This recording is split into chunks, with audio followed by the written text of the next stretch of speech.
बच्चे कैसे हैं? आशा करते हैं कि आप लोग अच्छे होंगे, स्वस्थ होंगे, मन से पढ़ाई करते होंगे।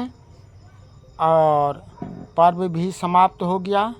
अब अपने जीवन के महान पर्व के बारे में हम लोग सोचें, ताकि हमारा जो सपना है वह सपना साकार हो। उसी के साथ आपके लिए यह Krishna tuition centre YouTube channel पर आज हम लोग पढ़ेंगे गोधूली भाग 2 का पाठ चैप्टर 8 जित जित मैं निरखत हूँ। पाठ का important VVI objective subjective question answer. आज उस चैप्टर के बारे में, आज इस चैप्टर के जित जित मैं निरखत हूँ चैप्टर का ऑब्जेक्टिव और सब्जेक्टिव क्वेश्चन देखेंगे। इस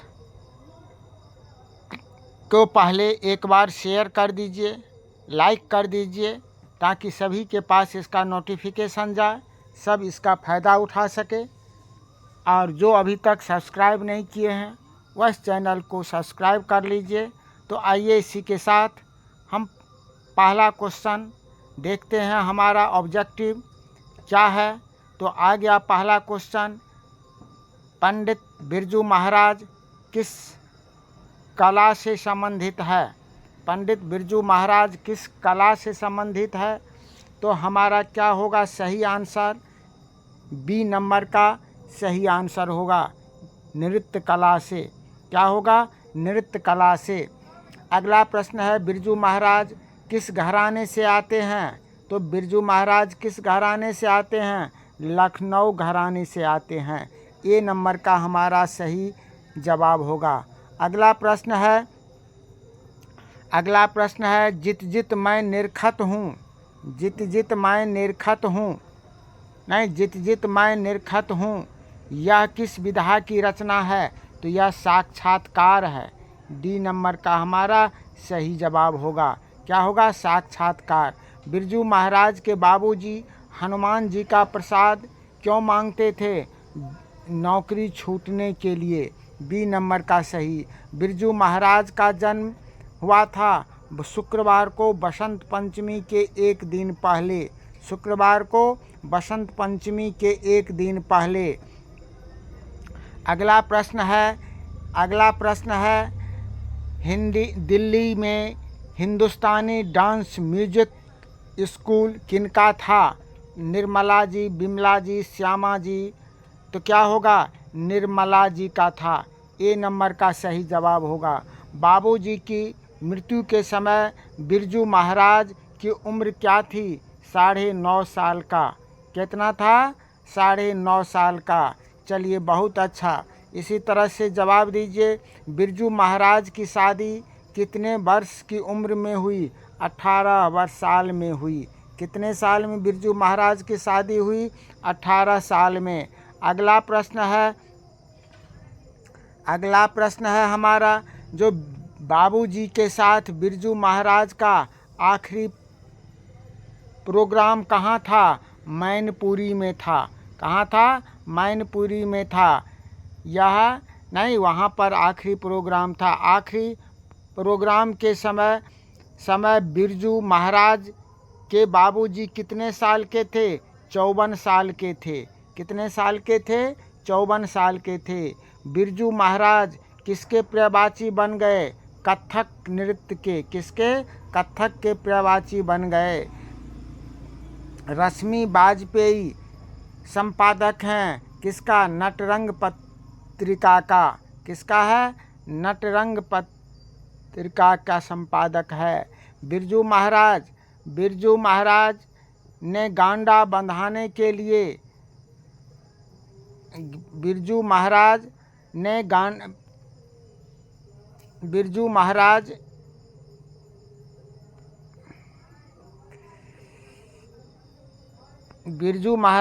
गांडा बंधाने के लिए, देखिए कहाँ से कहाँ क्या हो गया, भाग गया था ये। बिरजू महाराज ने गांडा बंधाने के लिए बाबूजी को गुरु दक्षिणा के रूप में कितनी राशि अर्पित की थी? 500 रुपये। कितनी राशि अर्पित की थी? 500 रुपये। ठीक है, डी नंबर का सही जवाब होगा। बिरजू महाराज को संगीत नाटक अकादमी अवार्ड कब मिला था? कितने साल में? 27 साल, 31 साल, 29 साल, 30 साल का जवाब दीजिए। बिरजू महाराज का यह नाटक अकादमी अवार्ड जो है,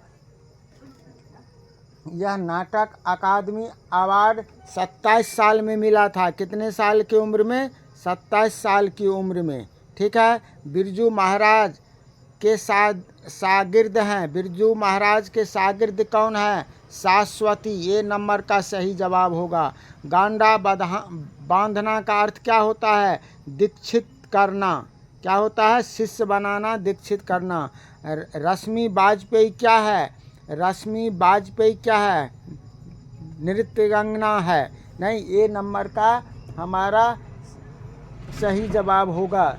ये नंबर का हमारा सही जवाब होगा, है ना? क्या होगा? हाँ। शंभू महाराज बिरजू महाराज के कौन थे? चाचा थे। कौन थे? चाचा थे। शंभू महाराज बिरजू महाराज के कौन थे? चाचा थे। डी नंबर का सही जवाब होगा। पंडित बिरजू महाराज क्या हैं? नर्तक हैं। सी नंबर का सही। नटरंग पत्रिका का संबंध किससे है? रंगकर्म से है। किससे है ना? बिरजू महाराज का साक्षात्कार किसने लिया? रश्मि वाजपेयी ने। किसने लिया था? रश्मि वाजपेयी ने। पंडित बिरजू महाराज किस लड़के को डांस सिखाते थे? सीताराम बांग्ला को। किसको? सीताराम बांग्ला को।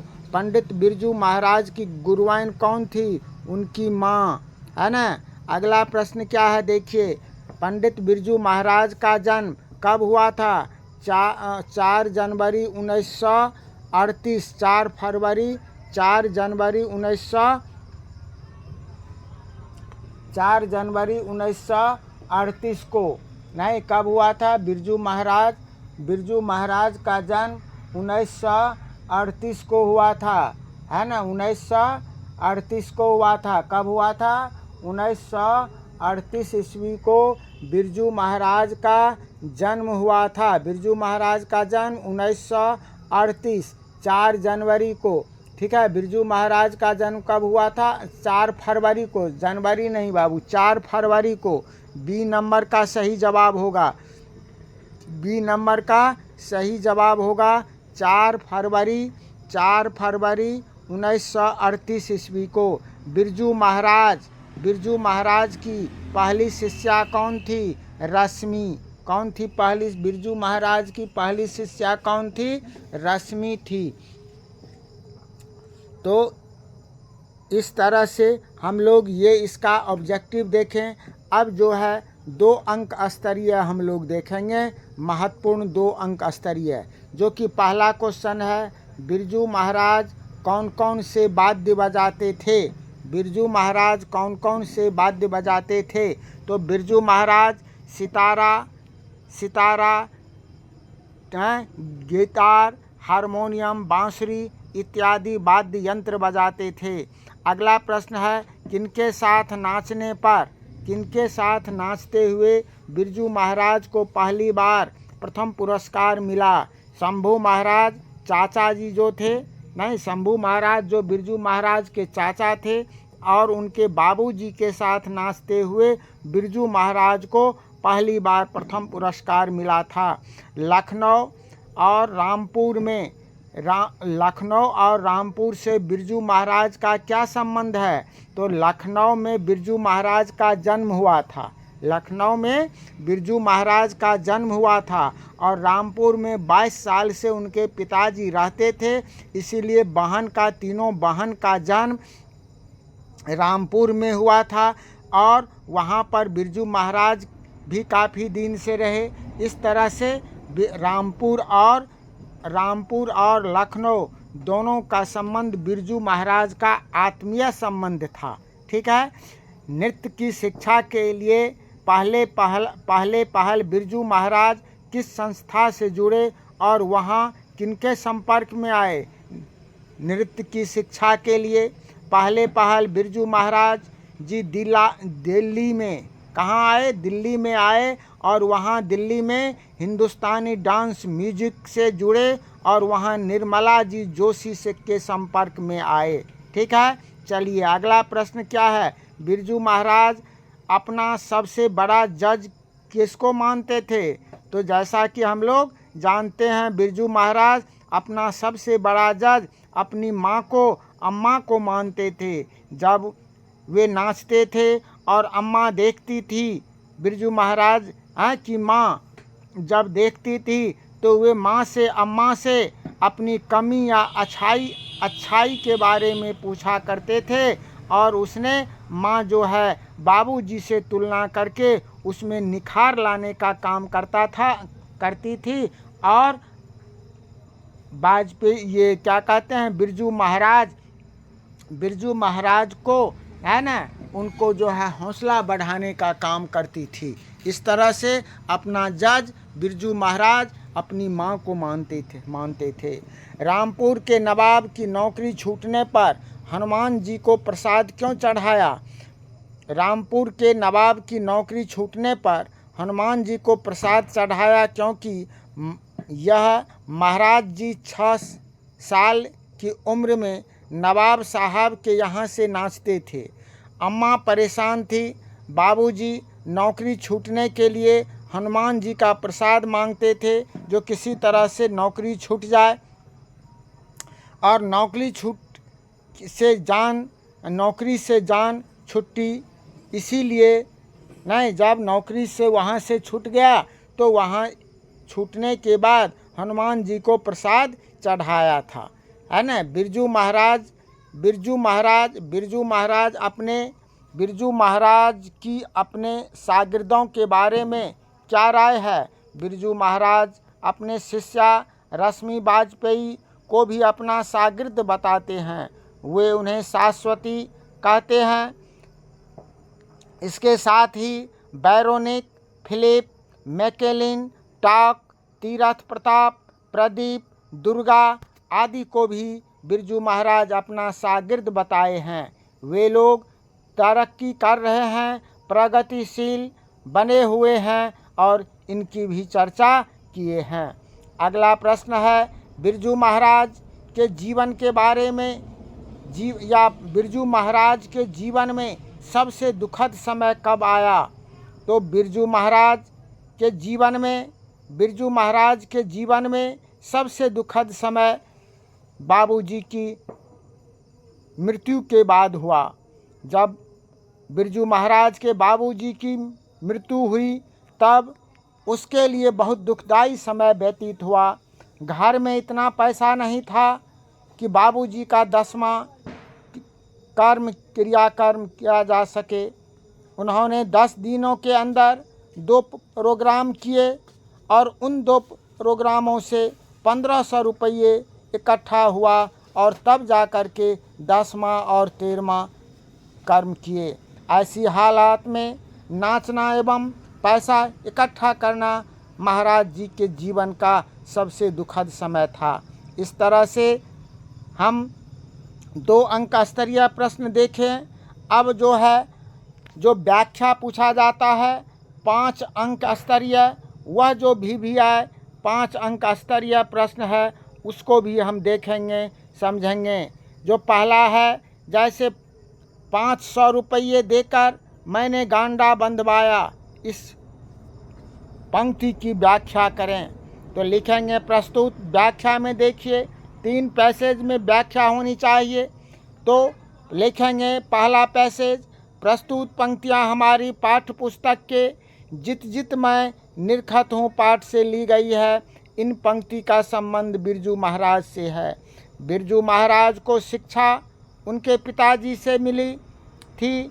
वे ही उनकी आरंभिक गुरु थे और गुरु दक्षिणा में पिताजी ने अम्मा से कहा कि जब तक तुम्हारा लड़का नजराना यानी गुरु दक्षिणा नहीं देगा तब तक उसे गंडा नहीं बंधाऊंगा, अर्थात दीक्षित नहीं करूंगा। तब बिरजू महाराज जी 500 रुपये के 2 प्रोग्राम किए थे।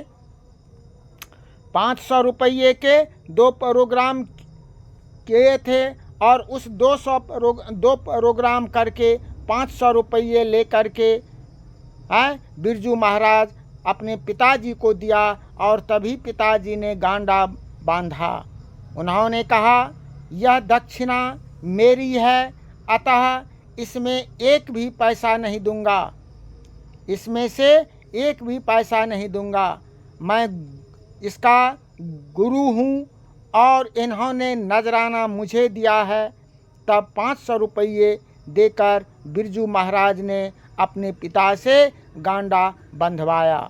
इन पंक्ति के फिर पैराग्राफ चेंज करेंगे यहाँ से। इन पंक्तियों से यह आशा झलकता है कि गुरु शिष्य की परंपरा बड़ी ही पवित्र परंपरा है, इसकी मर्यादा रखनी चाहिए। तभी तो पिता पुत्र का संबंध रहते हुए बिरजू महाराज के पिताजी ने गुरु शिष्य का संबंध रखा, पिता पुत्र का नहीं। गुरु दक्षिणा में 500 रुपये लेकर ही गांडा बांधा। इस प्रकार गुरु की महिमा बड़ी है, मर्यादा युक्त है, उसकी रक्षा होनी चाहिए। अगला है व्याख्या। मैं कोई चीज़ चुराता नहीं हूँ, अपने बेटे के लिए रखना है, उसको सिखाना है। यह भी पंक्ति हमारी पाठ्य पुस्तक गोधुली भाग 2 के जित जित मैं निरखत हूँ पाठ से ली गई है। इन पंक्तियों का संबंध भी बिरजू महाराज के गुरु शिष्य संबंध से है। जब बिरजू महाराज जी किसी को नृत्य सिखाते थे तो कोई भी कला चुराते नहीं थे, यानी लड़का लड़की का भेदभाव नहीं रखते थे, समान व्यवहार और समान शिक्षा देते थे। यह नहीं कि किसी को किसी भी भाववेश में कुछ सिखाया और कुछ चुरा लिया। अपने बेटे और अन्य शिष्यों में भी कोई भेदभाव नहीं रखते थे। उनकी शिष्यों के प्रति उदार भावना थी और भीतर मन में किसी प्रकार की कुलचित भावना नहीं थी। उन्होंने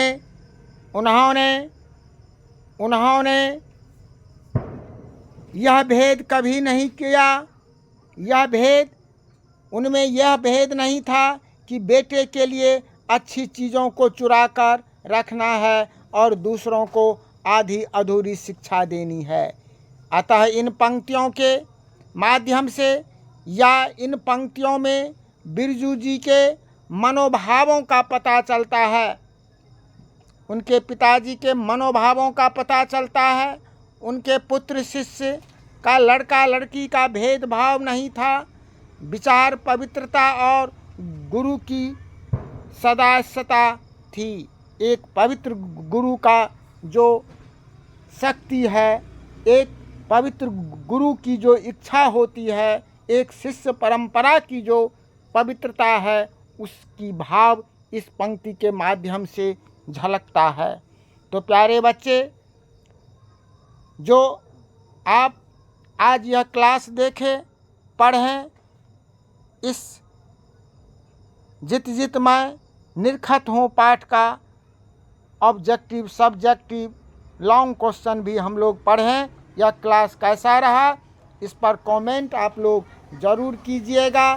साथ साथ चैनल को सब्सक्राइब भी कीजिएगा, लाइक भी कीजिएगा और कमेंट तो ज़रूर कीजिएगा, है ना। इसी के साथ आप सबों को पुनः आशीर्वाद देते हुए आज की क्लास यहीं समाप्त होती है।